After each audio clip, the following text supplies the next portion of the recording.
10 വർഷത്തെ ഭരണമികവ് കൊണ്ട് അധികാരത്തിൽ നിന്നും പുറത്തിറങ്ങേണ്ടി വന്ന CPM ഇപ്പോൾ അവരുടേതായിട്ടുള്ള പഴയ ചെയ്തികൾക്കെല്ലാം അവർ പകരം അല്ലെങ്കിൽ അവർ മറുപടി പറഞ്ഞുകൊണ്ടിരിക്കുകയാണ്.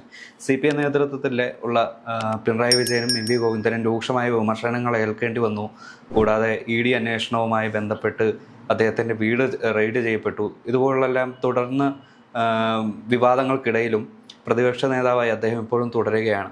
എങ്കിലും CPMലുള്ള അസ്വാരസ്യം ഈ ഒരു 2 ദിവസം നടക്കുന്ന CPM നേതൃയോഗത്തിൽ പൊന്തി വരുമെന്നുള്ള കാര്യം ഉറപ്പാണ്. എങ്ങനെയായിരിക്കും അവരുടെ ഈ ഒരു വിവാദങ്ങളെല്ലാം മറികടക്കാനുള്ള അല്ലെങ്കിൽ അതിനെതിരെയുള്ള പ്രതിരോധം എങ്ങനെയായിരിക്കും? അല്ല, CPMനകത്ത് പിണറായി വിജയനെതിരെ നിരവധി വിമർശനം ഉണ്ടായിട്ടുണ്ട്. താഴെയുള്ള ബ്രാഞ്ച് കമ്മിറ്റികളിലും അതുപോലെ തന്നെ ഏരിയ കമ്മിറ്റിയിലും സംസ്ഥാന കമ്മിറ്റിയിലും എല്ലാം വിമർശനം ഉണ്ടായിട്ടുണ്ട്. പിണറായി MLA സ്ഥാനത്ത് പോലും ഇരിക്കരുതെന്ന് വരെയുള്ള അഭിപ്രായം പറഞ്ഞിട്ടുണ്ട്. അതെല്ലാം എവിടെയാണ്, എപ്പോഴാണ് പറഞ്ഞത്?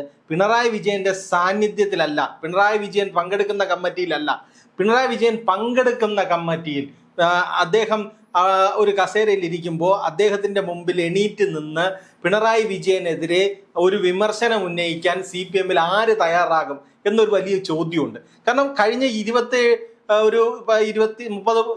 വർഷത്തോളമായി CPM എന്ന് പറയുന്ന പാർട്ടി പിണറായി വിജയന്റെ കയ്യിലാണ്. പിണറായി വിജയൻ എന്ത് ചിന്തിക്കുന്നോ അത് മാത്രമാണ് CPMൽ നടക്കുന്ന രീതിയായിട്ട് പറഞ്ഞത്. കാരണം അത്രത്തോളം പവർഫുള്ളായ സംസ്ഥാന സെക്രട്ടറി ആയിരുന്നു. സംസ്ഥാന സെക്രട്ടറി സ്ഥാനത്ത് നിന്ന് മാറിയതിനു ശേഷം 10 വർഷം കേരളത്തിന്റെ മുഖ്യമന്ത്രിയായിരുന്നപ്പോഴും CPM എന്ന് പറയുന്ന പാർട്ടിയും തീരുമാനങ്ങളും എന്തിന് PB വരെ പിണറായി വിജയൻ പറയുന്നതിനനുസരിച്ച് പ്രവർത്തിച്ചുകൊണ്ടിരുന്ന ഒരു സംഘടനാ സംവിധാനത്തിലാണ് CPM മുന്നോട്ട് പോകുന്നത്. അതുകൊണ്ട് തന്നെ സംസ്ഥാന സമിതിയിൽ ഇപ്പൊ പറഞ്ഞ ഈ ഏരിയ കമ്മിറ്റിയിലും ജില്ലാ കമ്മിറ്റിയിലും ഒക്കെ ഉയർന്ന അത്രയും വലിയ രീതിയിലുള്ള വിമർശനം സംസ്ഥാന സമിതിയിൽ ഉണ്ടാവുമെന്ന് കരുതാൻ കഴിയില്ല. വിമർശനങ്ങൾ ഉണ്ടാവാം. സർക്കാരിന്റെ പ്രവർത്തനത്തിലെ ഇതുകൊണ്ടാണ്, മോശാവസ്ഥ കൊണ്ടാണ് സർക്കാരിന്റെ ഭരണവിരുദ്ധ വികാരം ഉണ്ടായത്, അതിൽ പിന്നെ മുഖ്യമന്ത്രിയുടെ ശൈലിയിൽ കുറച്ച് മാറ്റം വരുത്താമായിരുന്നു എന്നുള്ള വിമർശനങ്ങൾക്ക് സാധ്യതയുണ്ട്. നമ്മളിപ്പോൾ നോക്കുകയാണെങ്കിൽ ഈ ഏരിയ കമ്മിറ്റിയിലും ജില്ലാ കമ്മിറ്റികളിലും നടന്ന ചർച്ചകൾ മുഴുവൻ പറഞ്ഞത് പിണറായി വിജയന്റെ ശൈലി മാറ്റവും അതുപോലെ തന്നെ CPM സംസ്ഥാന സെക്രട്ടറിയുടെ ശൈലിയാണ്. CPM സംസ്ഥാന സെക്രട്ടറിയെ ഏകദേശം എല്ലാ ജില്ലാ കമ്മിറ്റികളിലും അദ്ദേഹം പങ്കെടുത്ത ജില്ലാ കമ്മിറ്റി യോഗത്തിൽ പോലും വളരെ രൂക്ഷമായ വിമർശനമാണ്. കണ്ണൂരിൽ വരെ ഏറ്റവും കൂടുതൽ വിമർശനം വാങ്ങേണ്ടി വന്നിട്ടുണ്ട്. കാരണം കണ്ണൂർ മാത്രമല്ല, തിരുവനന്തപുരം ജില്ലാ കമ്മിറ്റി യോഗത്തിൽ MV ഗോവിന്ദൻ നേരിട്ട് പങ്കെടുത്തു. ആ യോഗത്തിൽ പറഞ്ഞു സംസ്ഥാന സെക്രട്ടറിയുടെ ശരീരഭാഷ ശരിയല്ല എന്ന്. ആ വിമർശനം അദ്ദേഹം ശരിവെച്ചു. അദ്ദേഹത്തിന്റെ മകൻ പോലും ആ കാര്യം തന്നോട് പറഞ്ഞിട്ടുണ്ട്, അത് തിരുത്താമെന്നാണ് പറയുന്നത്. പക്ഷെ CPMനകത്ത് എത്രത്തോളം തിരുത്തൽ വരും എന്നുള്ളതാണ് ഇനി അറിയേണ്ടത്. കാരണം ഇവിടെ എന്തൊക്കെയാണ് തിരുത്തേണ്ടത്? പിണറായി വിജയന്റെ പെരുമാറ്റത്തിലെ ധാർഷ്ട്യം, അല്ലെങ്കിൽ അണികളോടുള്ള പെരുമാറുന്നതിന്റെ രീതി, MV ഗോവിന്ദന്റെ പ്രവർത്തന ശൈലി, ഇതൊക്കെ ഒറ്റ ദിവസം കൊണ്ട് തിരുത്താൻ കഴിയുന്നതാണോ? ഇത് മാത്രമല്ലല്ലോ, CPM എന്ന് പറയുന്ന പാർട്ടിയുടെ സംഘടനാ സംവിധാനം എവിടെ നിൽക്കുകയാണെന്ന് നോക്കണം. കാരണം കഴിഞ്ഞ 10 വർഷത്തിന്റെ ഭരണത്തിന്റെ ആലസ്യത്തിൽ നിന്ന ഒരു CPMന്റെ ഒരു സംഘടനാ സംവിധാനം നിൽക്കുകയാണ്. കാരണം ഞങ്ങൾക്ക് മേൽ ആരും ഇല്ല എന്നുള്ള രീതിയിലാണ് ഇത് മുന്നോട്ട് പോയിക്കൊണ്ടിരിക്കുന്നത്. പക്ഷെ ഇപ്പോഴത്തെ തെരഞ്ഞെടുപ്പ് പരാജയം CPMനെ സംബന്ധിച്ചിടത്തോളം വലിയ ഒരു പാഠമാണ്. കാരണം 103 സീറ്റിൽ തോറ്റ് ഈ പ്രതിപക്ഷത്തിരിക്കുക, അത് നാമമാത്രമായ MLA-മാരെ മാത്രം വെച്ച് പ്രധാനപ്പെട്ട നേതാക്കൾ 1 ഡസനോളം മന്ത്രിമാർ തോറ്റുപോകുന്ന നാണക്കേട്, ഇത്രയും നാണക്കേടിൽ നിന്നാണ് CPMന് ഇനി മുന്നോട്ട് പോകാത്തത്. അതുകൊണ്ട് തന്നെ ഈ സംസ്ഥാന സമിതി യോഗങ്ങളിൽ നടക്കുന്ന ചർച്ചകളെല്ലാം ഏറെ നിർണായകമാണ്. എങ്ങനെയാകും മുഖം മിനുക്കാൻ CPM തയ്യാറാകുക? ഇപ്പൊ CPMനകത്തൊരു ആവശ്യം ഉയർന്നിട്ടുണ്ട്, ഒരു പ്ലീനം വിളിച്ച് ചർച്ച ചെയ്യണമെന്ന്.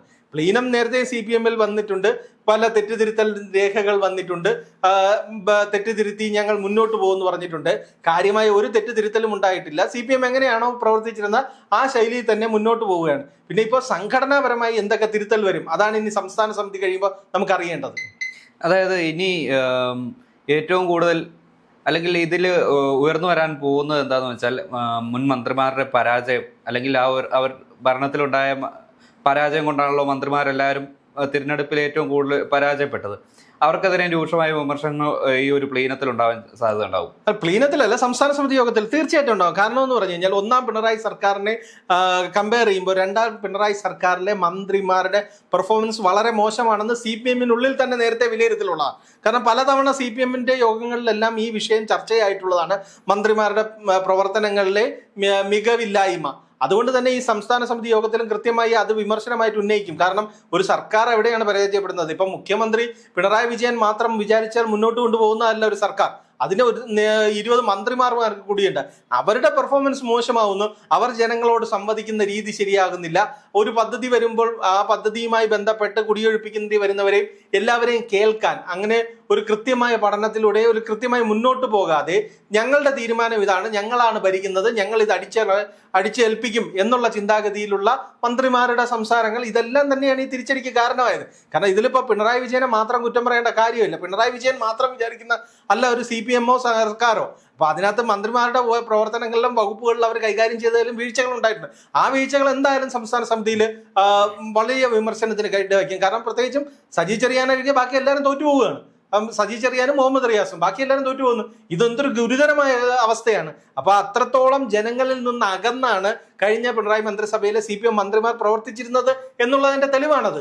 അത് മാത്രമല്ല, ഒരു മനുഷ്യായുസ് മുഴുവൻ ഈ CPM പാർട്ടിക്ക് വേണ്ടി അധ്വാനിച്ച അല്ലെങ്കിൽ അതിനു വേണ്ടി പ്രവർത്തിച്ച 3-4 മുതിർന്ന നേതാക്കൾ ഈ ഒരു പാർട്ടി വിട്ട് വിമത MLA-മാരെ മത്സരിച്ചിട്ടുണ്ട്.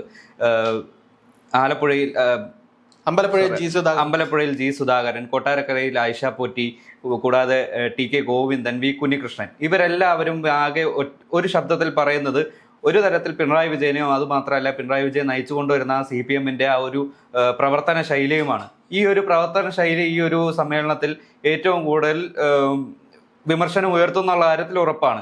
എങ്കിലും ഈ ഒരു പിണറായി വിജയൻ പ്രതിപക്ഷ നേതാവ് സ്ഥാനത്ത് തുടർന്നാൽ ഇനി ഈ പാർട്ടി ഏറ്റവും കൂടുതൽ ജനങ്ങളിൽ നിന്ന് അകലും എന്ന കാര്യത്തിൽ ഉറപ്പല്ലേ? അല്ല, ഇതിനകത്ത് സംബന്ധിച്ചിടത്തോളം CPM ഒരു വലിയ പ്രശ്നമുള്ളത് പിണറായി വിജയൻ അല്ലെങ്കിൽ മറ്റൊരാൾ ആര് എന്നുള്ള ഒരു ചോദ്യത്തിന് ഉത്തരം പറയാൻ പറ്റില്ല.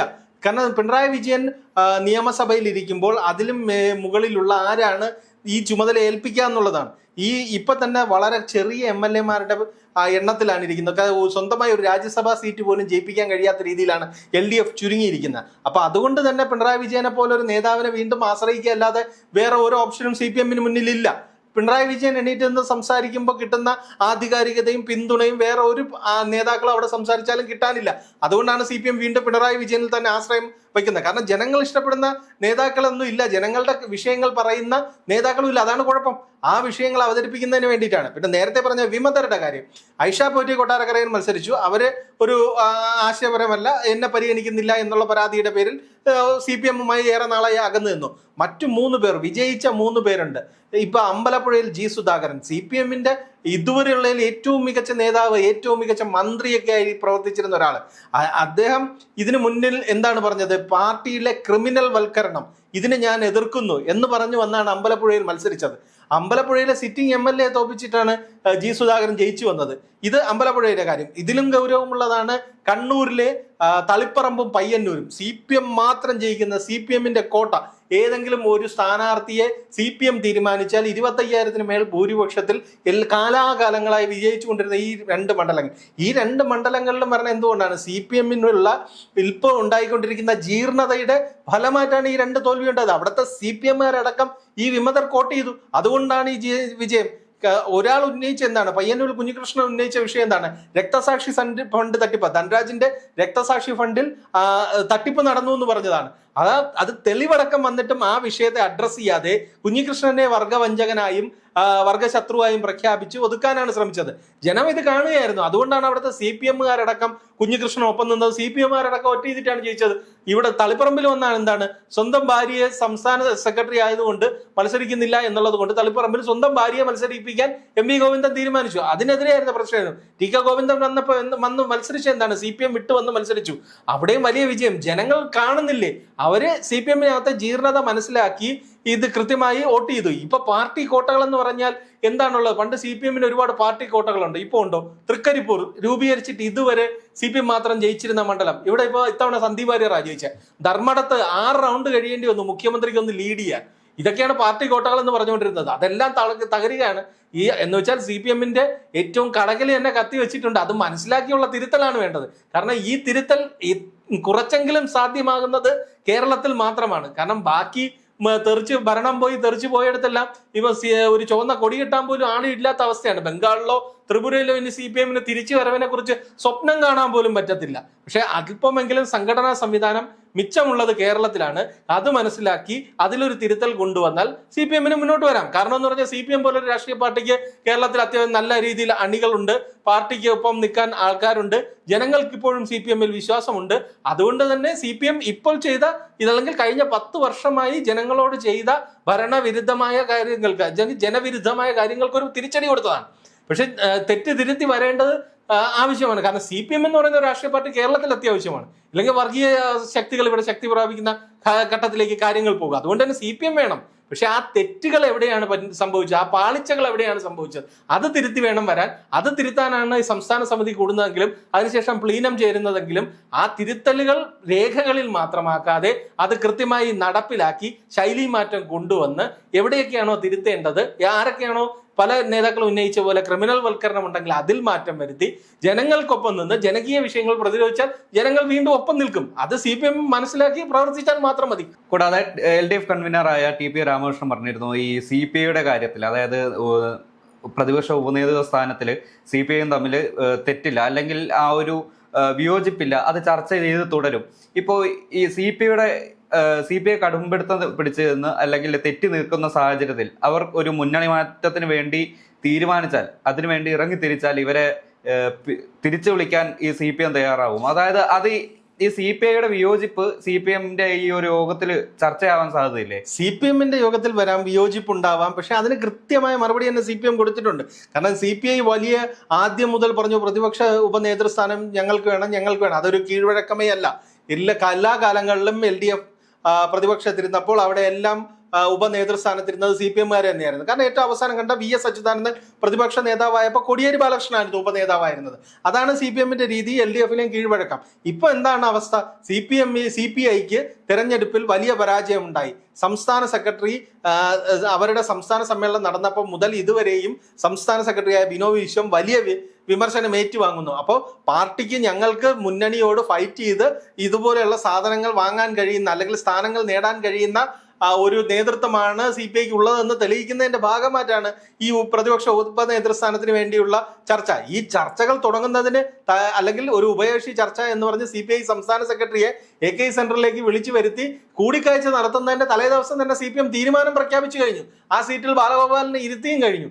ഇപ്പോഴും CPI ഞങ്ങൾക്ക് അവകാശമുണ്ട്, ഞങ്ങൾക്കാണ് ഉന്നയിക്കേണ്ടതെന്ന് പറയുന്നുള്ളൂ. ഇതിലൊന്നും ഒരു കാര്യമില്ല. പിന്നെ മുന്നണി മാറ്റം എന്ന് പറയുന്ന ഇത് കാണിച്ച് CPM-നെ ഭയപ്പെടുത്താൻ മാത്രം CPI-ക്ക് ശേഷിയൊന്നുമില്ല. കാരണം CPM-ന്റെ പിന്തുണ ഇല്ലാതെ ഒരു സീറ്റിൽ പോലും ജയിക്കാനുള്ള ശേഷിയില്ലാത്തൊരു പാർട്ടിയാണ് CPI. എല്ലാ കാലത്തും CPM-നെ ചാരി നിൽക്കുക, CPM-ന്റെ പ്രവർത്തകരുടെയും അണികളുടെയും കൂടി പ്രവർത്തന മികവിൽ ജയിക്കുക, അവരുടെ വോട്ട് CPM-ന്റെ കൂടി വോട്ട് നേടി ജയിക്കുക, അധികാരത്തിന്റെ ഭാഗമാകുക, എല്ലാ സുഖ സൗകര്യങ്ങളും അനുഭവിക്കുക. അതിനുശേഷം എവിടെയെങ്കിലും ഒരു വീഴ്ച ഉണ്ടെങ്കിൽ അതിന്റെ എല്ലാം ഉത്തരവാദിത്വം CPM-ന്റെ തലയിൽ കെട്ടുക. ഇത് തന്നെയാണ് CPI കാലാകാലങ്ങളിൽ ചെയ്തുകൊണ്ടിരിക്കുന്നത്. അതുകൊണ്ട് തന്നെ മുന്നണി മാറി UDF-ലേക്ക് പോകുന്നു എന്ന് പറഞ്ഞാൽ വലിയ നിർണായകമായ ഒരു തീരുമാനം CPI പ്രഖ്യാപിച്ചു എന്ന് പറഞ്ഞാൽ അതിനകത്ത് CPM തിരിച്ചു വിളിക്കാനും അല്ലെങ്കിൽ പിന്നാലെ നടന്ന് പോകരുതെന്ന് പറയാനും CPM മുൻകൈ എടുക്കുമെന്ന് എനിക്ക് തോന്നുന്നില്ല.